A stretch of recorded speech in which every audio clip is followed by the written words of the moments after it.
Hello hello study brains, hope आप अच्छे होंगे, मज़े में होंगे, खुशहाल होंगे। तो आज के वीडियो में हम डायल अप कनेक्शंस को कवर करेंगे और साथ ही साथ आज के वीडियो में हम इंटरनेट को कंप्लीट करेंगे। तो देखिए, सबसे पहली बात मैं आज आपको ये करूं कि जब भी किसी एग्ज़ाम के लिए प्रिपरेशन करो तो ये सोच के प्रिपरेशन करो कि पेपर बहुत टफ आएगा और उसी के अकॉर्डिंग ना फिर तैयारी कर लो। तो अगर फिर टफ आएगा तो आप आराम से निकाल सकते हैं, लेकिन अगर इजी आएगा तो भी आप आराम से निकाल सकते हैं।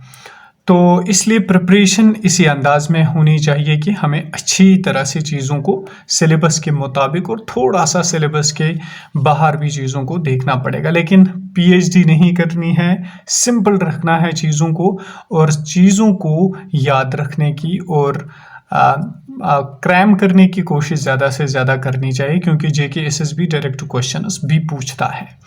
तो डायल अप कनेक्शंस को देखते हैं बिना टाइम वेस्ट किए हुए। Dial up is a means of connecting to the internet with the help of pre existing telephone lines वगैरह। कहते हैं कि डायल अप कनेक्शन किसको कहते हैं। डायल अप एक ऐसा चीज़ होता है जिसके थ्रू कंप्यूटर्स इंटरनेट के थ्रू कनेक्ट होते, एक प्री एग्जिस्टिंग टेलीफोन लाइन लगी होती है, उसके थ्रू जो सिस्टम कनेक्ट होता है इंटरनेट के साथ, उनको डायल अप कनेक्शंस कहते हैं। आईएसपी इंटरनेट सर्विस प्रोवाइडर्स, ये क्या होते हैं आईएसपी? ये इंटरनेट फैसिलिटी प्रोवाइड करती हैं। कुछ ऐसी कंपनीज होती हैं जो इंटरनेट फैसिलिटीज़ को प्रोवाइड करती हैं। फुल फॉर्म याद रख लीजिएगा, आईएसपी की पूछी जाती है। इसके बाद आते हैं ब्रॉडबैंड कनेक्शंस पे। ब्रॉडबैंड क्या होता है? देखिए, ये एक ऐसे हाई स्पीड इंटरनेट कनेक्शंस होते हैं जिनमें टेलीफोन लाइन्स लगी हुई हैं सो दैट आप इंटरनेट के साथ कनेक्ट हो सकते हैं। एक होते हैं मोबाइल फ़ोन का इंटरनेट, वो थोड़ा सा स्लो होता है। ब्रॉडबैंड कनेक्शन उससे ज़्यादा आपको हाई स्पीड फैसिलिटी प्रोवाइड करता है। डिजिटल सब्सक्राइबर लाइन, जिसको डीएसएल कहते हैं, फुल फॉर्म याद रख लीजिए, इंपॉर्टेंट है। It's a popular broadband connection. Digital subscriber line भी एक पॉपुलर ब्रॉडबैंड कनेक्शन है। ये क्या करता है? It has a transfer speed of 256 केबिट्स। तो इसमें 256 केबी पर सेकंड होती है स्पीड। तो ये भी एक ब्रॉडबैंड कनेक्शन है। तो ब्रॉडबैंड और डिजिटल सब्सक्राइबर लाइन में क्या फ़र्क है? ब्रॉडबैंड की थोड़ी सी स्पीड कम है, डिजिटल से उसमें थोड़ी सी ज़्यादा है और ये डेटा को अच्छी स्पीड पे ट्रांसफ़र करता है। इसके बाद आते हैं केबल मोडम पे। केबल मोडम क्या है? ये भी एक इंटरनेट फैसिलिटी है, आर अवेलेबल थ्रू कोएक्सियल्स। तो कोएक्सियल्स एक किस्म की तार होती है, उनके थ्रू जब इंटरनेट फैसिलिटी मिले तो उसको हम बोलते हैं केबल मोडम। जिस तरह से आप इंटरनेट रिसीव करते हो ना, जब आपको वाईफाई लगाना होगा घर में, तो वाईफाई वाला आपके घर में वाईफाई लगाता है, फिर अंदर वो बॉक्स जोड़ता है, फिर ऊपर तार लेके चलता है जिसके थ्रू उसमें सिग्नल आ जाती है। तो इसी तरह की केबल तारें होती है। या आपके डिश टीवी में अगर जो केबल्स आपने देखी होगी तो उनमें कोएक्सल कहते हैं कि जिसमें ना वो फाइबर अंदर लगा हुआ होगा, यानी जिसमें बहुत सारी तारें अंदर जुड़ी हुई हों, उसको कोएक्सल कहते हैं। स्पीड इसमें बहुत ज़्यादा होती है, 1.5 MB पर सेकंड और हायर, इससे ज़्यादा भी हो सकती है।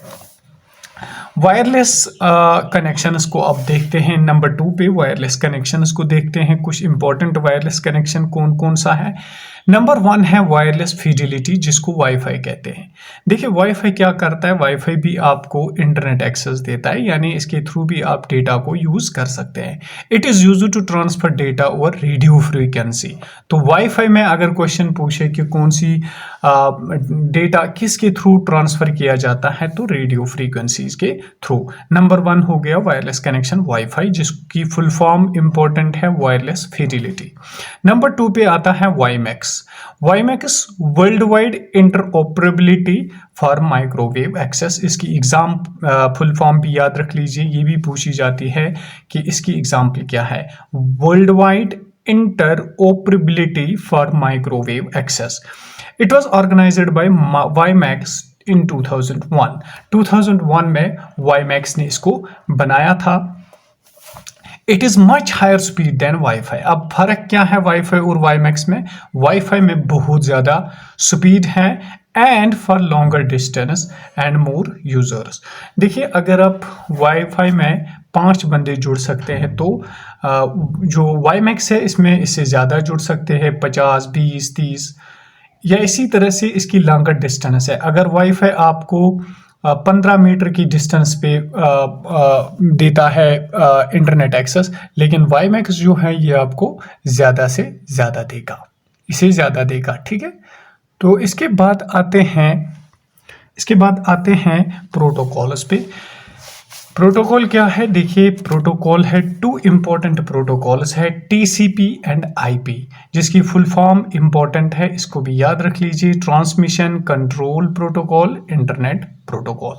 It includes formatting of data, addressing routes of transmission and method of receiving.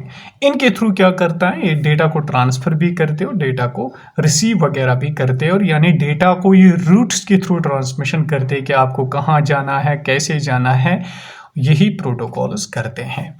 TCP को अच्छे से पढ़ेंगे, फिर आईपी को भी पढ़ेंगे। देखिए, टीसीपी को कहते हैं कनेक्शन ओरिएंटेड प्रोटोकॉल भी, यानी ये कनेक्टेड होता है already. It works on transport layer of OSI model. पूछा जाता है, इंपॉर्टेंट है, याद रख लीजिए। It divides the data into small packets and send it to the destination. ये प्रोवाइड करता है डेटा को स्मॉल पैकेट्स में और फिर उसको अपनी डेस्टिनेशन तक पहुंचाता है। अब आते हैं आईपी यानी इंटरनेट प्रोटोकॉल पे।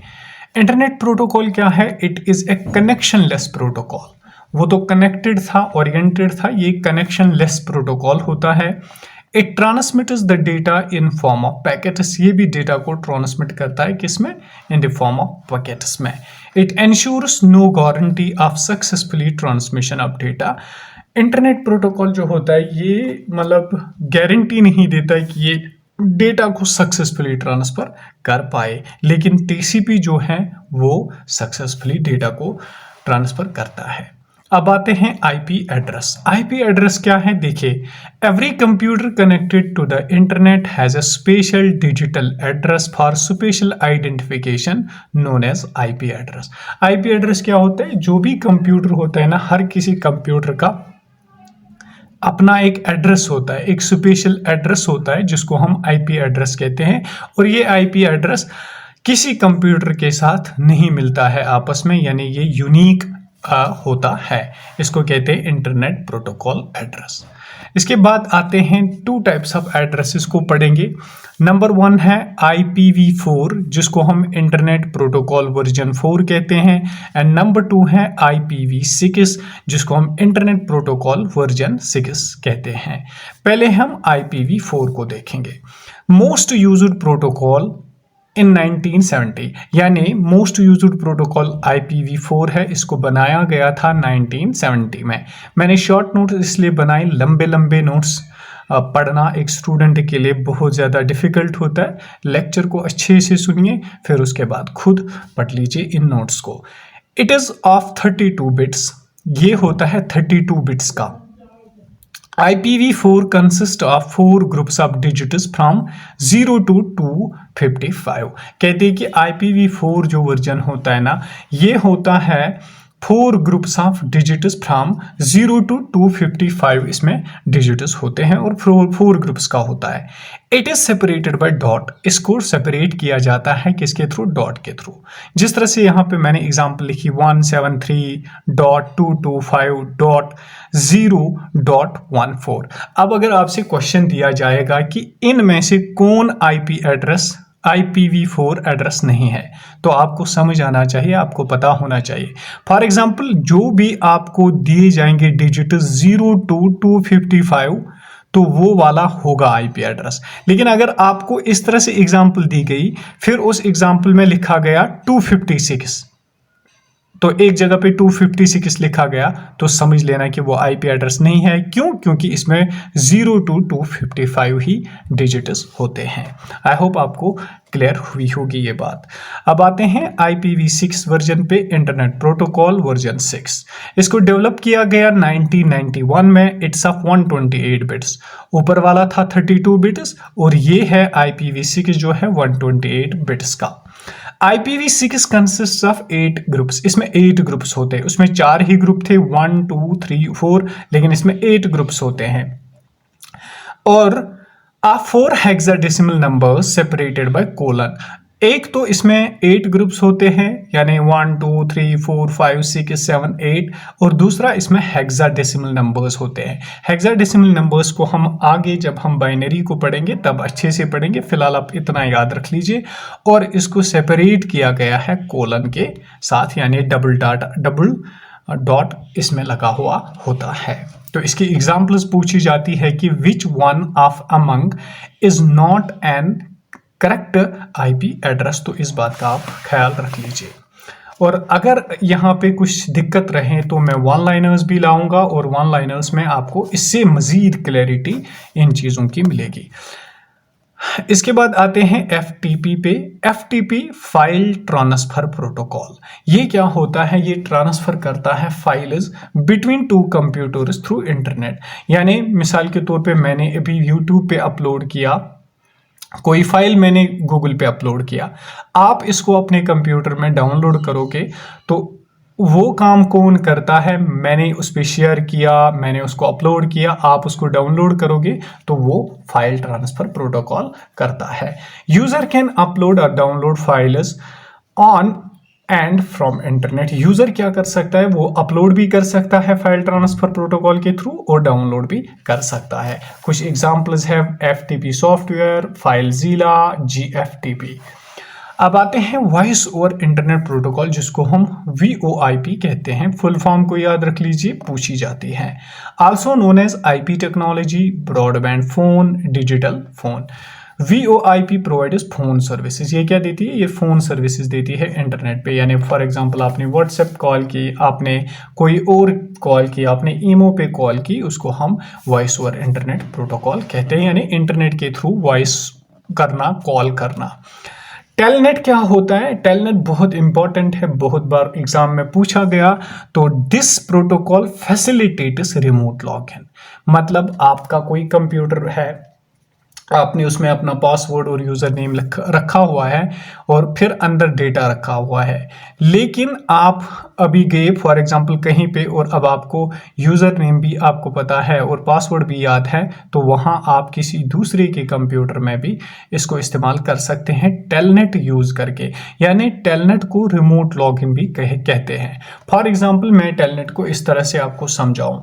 देखिए, डिजी लॉकर अगर आपने इस्तेमाल किया होगा, डिजी लॉकर में क्या रखा जाता है? उसमें डॉक्यूमेंट्स रखे जाते हैं। आप अपने मार्क्स कार्ड्स रख सकते हैं, आप अपने सर्टिफिकेट्स रख सकते हैं। तो अगर वो डिजी लॉकर फॉर एग्जांपल आपके मोबाइल फ़ोन में है, तो आप गए अब यूनिवर्सिटी और आपका फ़ोन गिर गया कहीं पे, या आपका फ़ोन घर में ही रहा, गाड़ी में रहा, तो अब आप क्या करोगे? आपको मार्क्स कार्ड निकालना है, तो अब आप डिजी लॉकर को क्या करोगे? उसको अपना यूज़र नेम और पासवर्ड दोगे, तो वो आपको रिमोट लॉगिन देगा, यानी किसी और के कंप्यूटर के थ्रू आप उसको लॉगिन कर सकते हैं। इसी तरह टेलनेट जो है ना, ये आपको रिमोट लॉगिन देता है, यानी दूर से आप अपने कंप्यूटर या अपने डेटा को एक्सेस कर सकते हैं टेलनेट के थ्रू। हाँ, तो अब आते हैं WAP, Wireless Application Protocol. Wireless Application Protocol in wireless devices such as mobile, it is used to provide internet services such as web browsers. ये क्या करता है Wireless Application Protocol? ये मोबाइल फ़ोन पे, यानी जो भी आपके पास वायरलेस डेटा होता वायरलेस डिवाइसेस होते हैं, उनके थ्रू ये प्रोवाइड करता है इंटरनेट आपको। फॉर एग्जांपल आपने मोबाइल फ़ोन इस्तेमाल किया लेकिन उसमें कोई वायर लगा हुआ नहीं है, फिर भी आप इंटरनेट इस्तेमाल कर सकते हो। उसको कहते हैं वायरलेस एप्लीकेशन प्रोटोकॉल। ये एक ऐसी एप्लीकेशन होती है, जिस तरह से ब्राउज़र होता है तो ब्राउज़र आपको क्या देता है, इंटरनेट सर्विसेज प्रोवाइड करता है। इसी तरह से ये भी एक ऐसी एप्लीकेशन है जो आपको यानी बिना तार लगे हुए आपको एक्सेस देती है इंटरनेट का। अब आते हैं यूजनेट पे। यूजनेट प्रोटोकॉल क्या है? Usenet this service Under this service, a group of internet users can exchange the views, advices, etc. among themselves on any particular subject. ये एक ऐसा प्लेटफॉर्म है यूजनेट, जिसमें क्या कर सकते हैं, डिफरेंट यूजर्स अपनी व्यूज को, अपनी एडवाइसेस को एक पर्टिकुलर सब्जेक्ट के लिए शेयर कर सकते हैं। यानी यूजनेट एक ऐसा प्लेटफॉर्म है जिसमें 10 बंदे 5 बंदे आपस में अपनी व्यूज को और अपनी ओपिनियंस को शेयर कर सकते हैं। इसके बाद आते हैं आज के लास्ट वाले पॉइंट पे, मैक एड्रेस, जिसकी फुल फॉर्म है मैक की मीडिया एक्सेस कंट्रोल। इसको भी इंपॉर्टेंटली याद रख लीजिए, पूछी जाती है। ये क्या होता है? Address which uniquely identifies each device on a network. ये एक ऐसा एड्रेस होता है जो यूनिकली आइडेंटिफाई करता है हर किसी डिवाइस को, यानी हर किसी डिवाइस को आइडेंटिफाई करता है, उसकी जो उसका यूनिक आइडेंटिफाई एड्रेस होता है उसको ये आइडेंटिफाई करता है कंप्यूटर पे कि ये कौन सा डिवाइस है, ये कौन सा मॉडल वगैरह है। It is a unique address. ये भी एक यूनिक एड्रेस होता है।